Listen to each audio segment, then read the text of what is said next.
Welcome back to another PCBH Corner, and this is somewhat building off the last PCBH Corner that we did about myths of PCBH, and we talked about this a little bit. And as we were, thinking about our last PCBH Corner, this was a topic that it seemed like both of us were like, "Hey, let's spend some more time talking about this." And this is number of visits per episode per patient, the 1 to 4 visit thing that often gets associated with PCBH, and we talked about within the myths that might not be as true as what we hold to. So just starting out, what do you think would be good to talk about? Where's your mind go as far as this conversation about how many visits should we have with a patient? Yeah, I'm actually shocked that this is the first time that we're doing a corner on this, because we've done patient or visits per day. We've talked about main metrics to track. We've talked about a lot of different things, and then we've very bluntly have said that it's straight up a myth to say that PCBH is about having 1 to 4 visits or 1 to 6 visits. Like, that's again like a myth, and actually something that we feel is detrimental for PCBH to be talked about in that way. But we haven't necessarily explicitly not really dived into it. Said like, well, then what should we? So if it's a myth that it's 1 to 4 or 1 to 6, and that is so detrimental, and we're over here saying all this stuff, well, then what's the alternative? Right. So that's where I'm just so excited to have this topic about. What do you think would be the best place to start with? Because it is a big topic, and I'm sure we're going to talk about a number of different things. One, just of what the data shows us about just psychotherapy in general, which I think a lot of people are aware of now. We talk about it regularly, about like mode visits and average visits and things of that.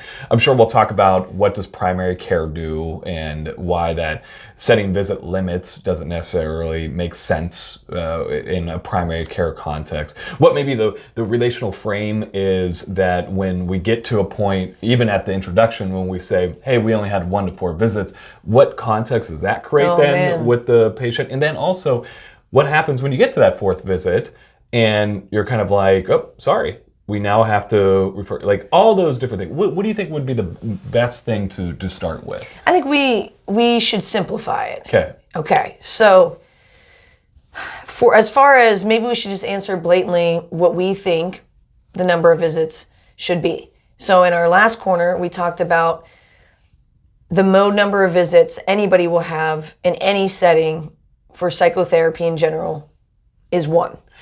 And it's data that has been replicated, multiple settings, it is 1. And then the other piece of data is that for folks who enroll in outpatient psychotherapy, mean number of visits is, I was thinking 5 to 6, was the average number of visits in an outpatient setting. Yeah. So what we were saying was that 1 to 4 visits is descriptive of what happens in PCBH, not necessarily prescriptive. And that's how we think that they got conflated well said.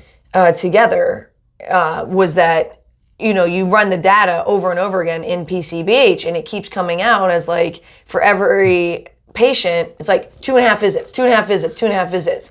And then you kind of see in this range where there's a bunch of folks, again, the mode being 1, and then, up to 4. So I guess with all the grace, love, and compassion for how we got here. But if you look at outpatient mental health, like we just said, some of that data is the psychotherapy mode, and that's actually across all settings, across all settings is the 1. And then for folks who enroll in therapy, it's 5 or 6. So of course, then whatever we're doing, it's still going to shake out with those type of numbers. And what's really interesting, I love how you said, I love that descriptive versus prescriptive, that this is descriptive of most likely what happens. And we see that with our data, right? That we've looked at this since, I think, what is our actual dashboard go? Maybe 2018 or maybe even 2016. I forget which number. I think it's 2017. I think it's 20. I think you're right. It's in the middle. Right in the middle. So it's 2017, and we've seen this that literally we saw a little bit of a bump during the COVID year, which made contextual sense that it's largely stayed between 2 and 3 visits per patient. That's what it has largely stayed at, mode number being 1, and we've tracked this regularly. And we'll get into, we don't put visit limits on anybody. That's just what naturally kind of occurs. Well, I think that the point you're making right now is super awesome. So if we know this, if we know that this is just patient behavior, there's no need I agree. to put limits on it. In fact, in my opinion, the best thing you can do is track more of the holistic numbers for your team.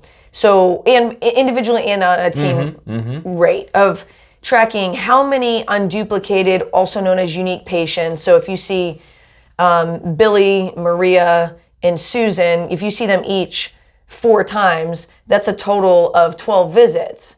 But your unique patients or unduplicated patients would be 3. Right.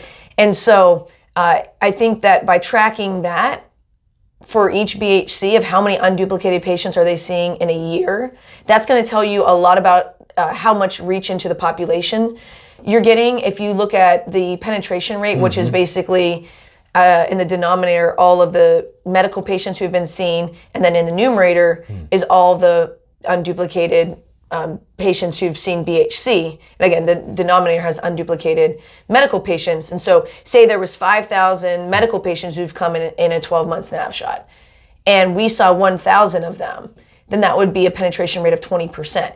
And so that's, and we've had other PCBH corners where we get into, okay, well, what should it be? We don't quite know. But the point is, we're always striving for pushing into seeing more of the population. And I think that's the big, and we're going to do another PCBH corner about this. This is on our to-do list about, I really like how you say this, versus being a chef versus being a cook. And that's where I think a lot of this stuff comes from, is us maybe trying to be cooks within it, and that it makes sense, like putting these parameters, and because there is some truth, and we'll get into this about like almost talking out 2 sides of our mouth, because if we just say, hey, just see for people as long as you want, there will be some rippling of that if you don't understand what a chef understands, which is principles, foundations of what we're trying to reach. And that's what you're talking about right there, is that if you are focusing on the penetration rate within to the population, and you're seeing a high penetration rate, visits per patient really becomes less of an indicator in a lot of ways, just because we're reaching the population. We're getting into those populations, as well as access and those different things that come up. So that's where do you think, and my mind might go off on this a little bit, so bring me back in. Why do we tell people 1 to 4? Or why has that become, as you said, it was descriptive, it's become more prescriptive. Why? I mean, I think that's what the data would shake out as. And then I think also having parameters and having algorithms and helping a cook become a cook with like clear algorithms makes sense for a new field. It makes sense to have, some safety and security of like, okay, so wait, what am I doing here with the 1 to 4 visits? And then it kind of makes sense, in primary care, knowing that on the medical side, folks are going to maybe see their primary care physician 2 to 3, 4 times a year. If they have chronic conditions, possibly a little bit more. So it kind of matches with primary care.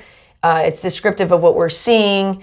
It just kind of sounds, right? It kind of sounds good that like if you're going to be able to reach the population and you're seeing people over and over again. So I think that's how we landed on that 1 to 4. And I would imagine that it was, all those things, and you're kind of inherently saying this too, is like it was almost a stimulus control for new BHCs to almost like jar them out of maybe a traditional mental health mindset, because in addition to not only the number of visits, a lot of times what we do with traditional mental health is that we say you're going to need X number of visits for a protocol. You know what I mean? Right. So I think that also was another way of like jolting people out of this idea that, hey, we're maybe a CBT protocol was 8 visits for this person, and jolting them out. It's like, hey, it can't be 8 visits from the beginning.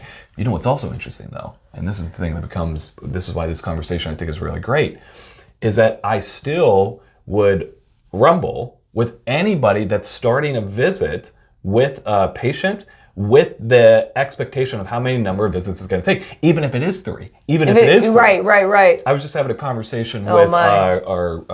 our great team, and we're trying to come up with maybe some different ways of helping the PCPs understand ADHD. And the thing that we talked about is like, how do we develop maybe a pathway that isn't beholden to this idea that you have to see the BHC for 3 visits? Because that, again, now starts to reflect more of maybe a traditional mental health mindset. So I'm still not even down for that, right? Like, I'm not still like, say someone was like, oh, well, we have a 4-visit protocol. And I'll be like, well, I get what you're saying, but it's like, it's still kind of missing the mark in a way. I know. And I'm having in my head one of, so some of the mentors that we've had about the 1 to 4, and, the real simple answer that they sometimes give is like, well, that's just generally what you see. Yeah. Like, it's just generally like what happens. And so then it kind of was like, hey, in general, you got 1 to 4 visits, 1 to 6 visits. Like, this is generally how it goes. And then it somehow got, conflated with, so now you have to do it this way. And then, you see a lot of literature come out, which I understand, for researchers, you have to have some parameters, but there will be a 4-session protocol. And it's like, we'll see, and we even did that for our dissertations. That's really funny. And like, a completer was a 3. If they got 3 out of the 4, then they were considered a completer. And I get it for the research purposes that you have to have it. But even that, like you're saying, doesn't quite make sense necessarily what we're trying to do in primary care. Like, now we're onto a whole other thing. But when I walk into the visit, Kirk Strassel really helped me with this concept of when I walk into a visit, right, as a clinician, I can't be thinking about what might happen 2, 3, 4, 10 things down the line. We don't know if someone's ever going to come back. The mode number is 1. So statistically, we're playing with a number that it's kind of like you're saying, an irrelevant point, whether we say it's a 3-session, 4-session, 10, 18 session protocol or not. It's kind of a moot point because the most common scenarios, that's not even going to happen. So all of my energy, all of my focus is, how am I going to get to know this patient, connect with them, and have them leave with a practical plan that they feel good about? And then definitely through that, you're going to gather some information for the team so they can treat the patient in a better way. And it's that reverse engineering that we've talked about over and over again. That how would we want a patient to feel? What would we want them to experience in their body and in their brain after they met with us? We'd want that what was engendered in them was connection, was compassion, when they felt like, oh, hey, that wasn't so bad. I had it built up in my mind of like what going to see a mental health professional was, but they were pretty cool and down to earth, and you know what, I got a pretty good game plan. And then guess what? Now those barriers are broken down. Now we can, we did good work, but it actually increases the probability that more good work can happen. What you're saying, exactly that. You know how you said Kirk really influenced, which absolutely influenced me too. I also remember being very much trying to understand this. 2 things on my mind kind of says really shaped my understanding was Bob Rosenbaum talking about what single session therapy does. And he said something really interesting about, of course we see people back. Like, that's not in question if we see people back. We just make sure that visit that we have, we're just going to see what happens within that visit. There's no expectation about what's coming down the line, what's next up, how many visits after this. Like you said very brilliantly, it's like, I'm just worried about this moment right now. I'm not thinking... Don't let this moment pass. Correct. And think about when because we've shadowed so many now PCPs during our residency assignments and faculty roles. There has been times, it is so extremely rare though, I can maybe think of 1 or 2 times that it ever happened, where a PCP said at the end of the visit, hey, schedule multiple visits with me over the next couple months. Like, that doesn't happen, right? Yeah, the PCP allows the moment to allow what has happened. And if a follow-up's needed at the end, they say, okay, let's follow up, maybe to check on these other things or to follow up how this is going. It's not like though they're saying, hey, you know what? Let's schedule like 4 follow-ups right now. Like, it's not even part of a primary care philosophy. Our very own Sarah Ordner was describing when we had some shadowers about that we basically adjust how we have follow-ups to the need. that Who would have thought? yeah, and would've so thought? she said it way more eloquently than whatever I just said now, but that's what she was kind of saying is like you're balancing the need with the person's context that if the patient is moving in the right direction, okay, well then can we experiment with like, can we do a check-in in like a month? And then let that dictate, so then the patient comes back in a month, depending on what's going on, okay, crap's hitting the fan, they're really struggling, a month was too long, okay, well let's try 2.5, 3 weeks. Like, you know, and you adjust that and you're making that be the judgment call. You're making that be the judgment call. It's not predetermined. It's not, it is the moment and what the need is. And again, when You're right about that. Sorry, it just clicked in my head. You're right about that single session, because single session is such a misnomer. It's single session. We've said this in Grace, Love, and Compassion for all the single session people. It's terrible marketing. Yeah, because people are like, a single session, when really, like, that's all you get. You get one and done. When really what they're, like they're saying, and what we've read on single session, it's just about, like, taking what's going on now in this session, as we call it, in this visit, of what's going and having this be a complete experience. And then, now if you're going to have them come back, well, sure, you can have them come back, but you're not going into it thinking that way. You're looking at whatever you have in front of you as the complete experience. So this is where... Sorry, I cut you off. No. They got me hyped. That gets me excited about talking about these different things because it is so nuanced. It is nuanced. So nuanced. Because the one thing I also wrote down, and this is where, you know, metrics being the goal, it doesn't ripple out in a lot of ways, because you can have a BHC, and this is the thing that's interesting when you track this data. It's like you can have a BHC team that is averaging seeing like their patients 2 to 3 visits and have a terrible penetration rate. That's true. So it's kind of like, that doesn't mean, like, just simply limiting someone to being like 2 to 3 visits or less than 4 visits, that in a vacuum is not good or bad, true or untrue, functional, unfunctional. It's now when you put it into a context of like, what is needed within this visit? Are we reaching the greater population? Are we accessible to the team? When you start to put it into those things, it becomes maybe a little bit more true and untrue within it. And when you put it into, so say, and I was just talking to our interns about introductions, because I hear this a lot when we shadow and we observe that we did this. I was going to say, I'm pretty sure. We did I'm this, pretty right? sure we were the ones who did this. We did this, that we said within our introduction, you know, one, this isn't like therapy. And then it's like, we only see patients for 1 to 4 visits. And I remember Kirk, you know, given the feedback, he always said, and very kindly and compassionately, not really, but very kindly and compassionately. Well, said, very accurately. Very accurately. It's like, don't talk about what you don't do. Talk about what you do. And the next 2 things that come up with it is that, how do you know how long you're going to meet with this person? So why even give the parameters of 1 to 4? And then you think about the relational frame, the rippling out of, if you tell me you're only going to meet with me for 1 to 4 visits, I literally, as soon as you say, I'm like, oh, I'm not going to open up. And we've talked about this in other PCBH terms. Yeah. And about the longitudinal relationship too, and we did talk a lot about that, but I don't think we could talk enough about that, because what does that build? We talk about the reverse engineering. Yeah. Like, okay, so this isn't therapy. I'm only going to see you for 1 to 4 visits, and then if really you have like a need, we're going to probably have to get you somewhere else.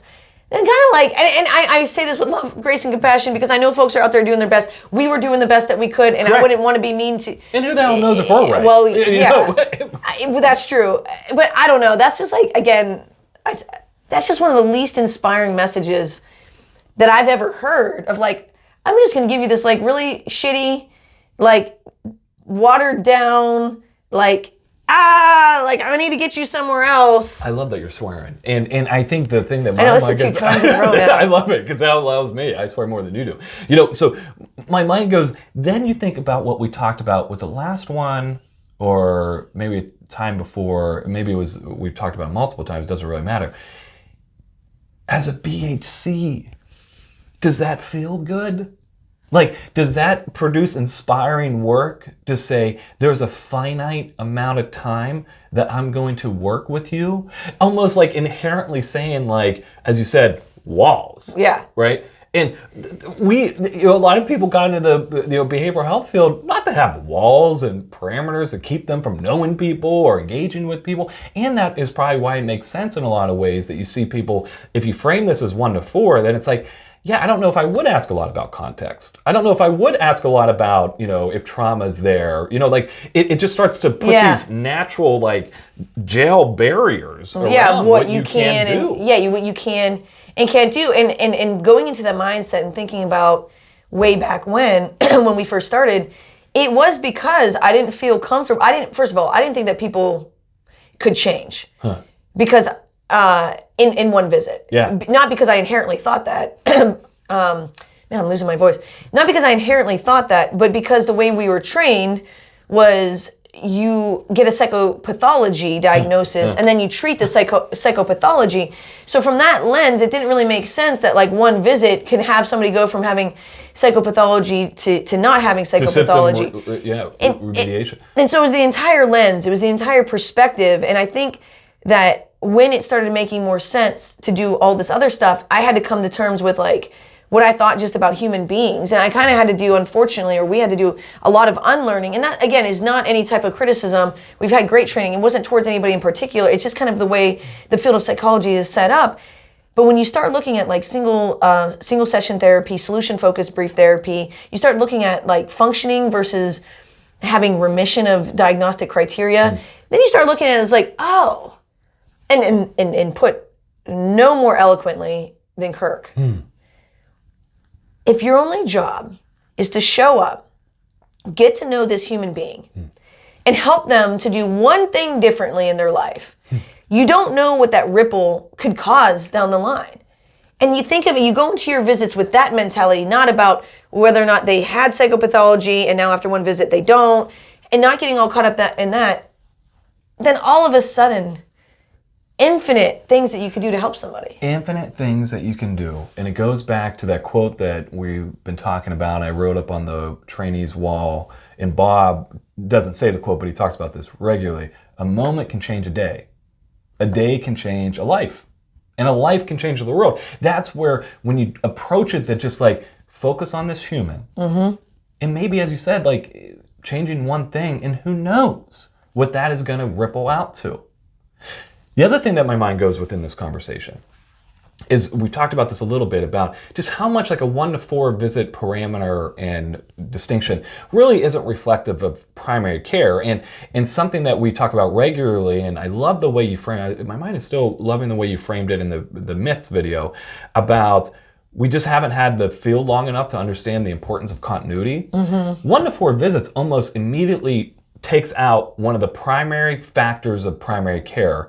The primary factors of primary care. One of the most important factors of primary care. I knew what you were saying. It actually takes that away immediately, because you're almost inherently saying to this person, I will not have continuity with you.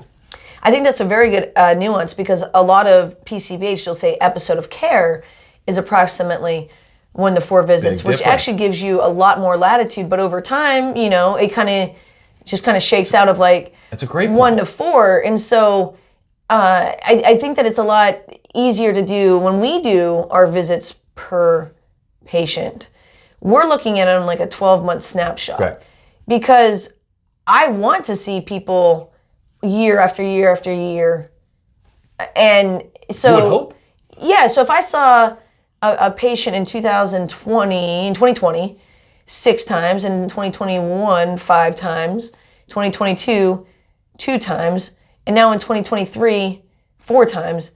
Like, that's awesome. Like, that's not like... That's primary care. Right. And in primary care, they're not putting... Yeah, exactly. So when you go to your primary care provider, they don't sit with you and say, okay, I'm your physician. I only see people for about 10 to 15 minutes because, we're really jam-packed. And I'm only going to see you for 1 to 4 visits. And if you need a higher level of care, we're going to have to get you out to a specialist. They would never do that. Correct. And yet, most of the time, for the average person, they're only coming to see their primary care provider a couple times a year. And again, if they have a chronic condition, it could be closer to 4 or 5 times. But it's inherent that this is longitudinal, and it's also inherent that you come to the doctors when you need something. Damn right. And that's how you're titrating. That's how you're making these decisions. That's how you're balancing what to do. And so why can't we just take a page right out of that script for how we do things? And the thing that I love, or my mind loves about everything that you're saying too, it also is hitting on the opposite side that we also see, right? Because I'm sure someone could take this video and then maybe take it to their administrator and be like, I told you, I'm not supposed to block, I'm not supposed to, that's not good care. I could see people back and all these things. The thing that you're describing though is primary care, which a big factor of primary care is access and getting people in. So there is some truth, and as we've already talked about, right? There is some truth that if you would just see every single patient, you said about, who was it, Bob, Susie, and Tony, right? Yeah. Let's say 3 unique patients, and say you saw each one of them 20 times. Your availability and accessibility plummets. Right. It absolutely plummets because of how often you're seeing them. So that's where it's like, now, if you're averaging, 10 visits a patient, it's like, yeah, my mind predicts your availability is going to go down. So Right. It's not kind of like a free fall. This is why I love what you were saying about like what Kirk said and the single session stuff. This really is a philosophical change as well of about approaching each visit as a moment with potentiality and just seeing what happens with that moment. And that goes back to what we were talking about with the chef versus a cook. This isn't just a specific recipe. You do X, Y, and Z. And we do have, hopefully coming out soon, a response to Jody and Jennifer. Their article, which I think is amazing that they're getting started with the recipe. And so I'm not trying to be incredible work. like critical. But when I was reading that the whole time, I kept thinking to myself, like, we got to create chefs. We have to have folks who understand core principles. They have to understand their context, their setting, the goals of their organization, and then make your decisions about what you're going to do with time, all based upon these like core factors. Because even like with our metrics, right, we follow Gather because we do PCBH, and this is a primary care setting. So we're basing it on Gather. So that's being a generalist, accessible, team-based, high productivity, being an educator, and having visits be routine.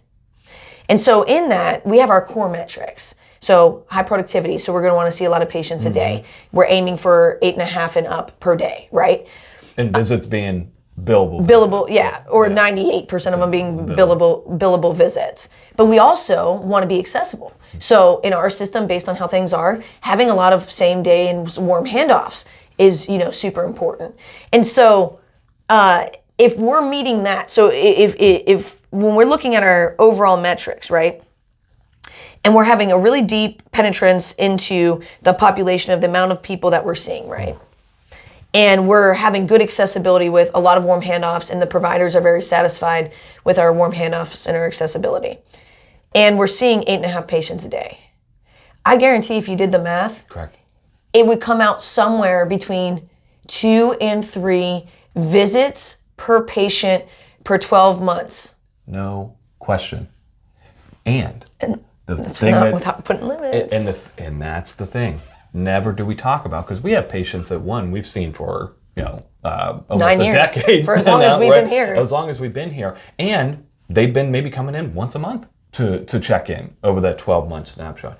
That's the point, right? Is that if you just did all those different, if you focused on Gather and you had metrics to relate to Gather about visits per day, accessibility with handoffs, satisfaction from the team, and patient engagement, I would put a lot of money on the visits would just shake out that way. And you know what's also interesting? It wouldn't be a very risky bet, because that's the way visits shake out anyway. It's not even a primary care thing. It's a behavioral health thing. You hit the nail on the head with that philosophical shift, or that has a lot to do with this. Correct. And so it doesn't necessarily make sense to have visit limits or not have visit limits without the change in philosophy. Because the change in philosophy in your lens of understanding, okay, self-management, improving functioning, just kind of understanding that people can make like real life changes with small things if they just do one thing, one behavior differently. If you believe that, all of this it makes so much more sense to come back in a month. But if you don't have the philosophical shift, if you believe in primary care and you embrace primary care, that also makes this conversation about visits, which we very rarely have ever with people in our system, obsolete. Yeah. Because it just almost, and what's interesting, it's like that philosophical shift, like embracing like a single session kind of mindset, a moment mindset, embracing a primary care mindset, it will work out that way. And that's the difference, I think, with, as the brilliant thing about a chef versus a cook. You understand those principles, those philosophical underpinnings, a lot of this stuff works out that way. Yeah, and I definitely think we need to end on a high note, which was that, and I'm breaking my rule once again, but that chef versus the cook metaphor could be taken for any context of really drilling down the core. So again, if you're not doing PCBH, right? So in PCBH you could do gather. If you're in a different setting, maybe you're in like a specialty diabetes clinic, then you'd have to really understand the goals that diabetes clinic, the endocrinology or diabetes clinic, whatever it has, and really understand those goals deeply and the mission that they're at, and then you reverse engineer your behaviors to match that. So I don't want to go all into, because that's a whole other PCBH corner in and of itself, but it does, it gives us a lot to think about. Last thing that I'll end with is what you started with within this. 1 to 4 was always meant to be descriptive, not prescriptive. And again, we're not my mind, it's like not like we know if we're right or wrong and stuff. We just have our experience, we have our data and just different things. Well, we have 9 years and close to, I don't even know how, we have 20 BHCs and other folks who've moved on to have successful integrated care careers elsewhere, that we've been able to show time and time again with these philosophical shifts, it could be replicated and result in high productivity, high penetrance into the population, high satisfaction, did I say that? Satisfaction of patients. PCPs. And PCPs. So. It's profound. Yeah. As always, let us know where your mind goes. Rumble back with us with any thoughts or conversations. We like to talk out 2 sides of our mouths. I say that to every one of our trainees. I'm like, listen, I'm going to say take away, don't put visit parameters, and then they'll see like the same patient back like 4 or 5 times in a row weekly, and I'll be like, why would you ever see somebody back weekly? It doesn't even make sense. It is interesting because that's the thing too. Like that's one of the, I think I still struggle with this, and not to go off on a thing as we were wrapping up. Oh my God.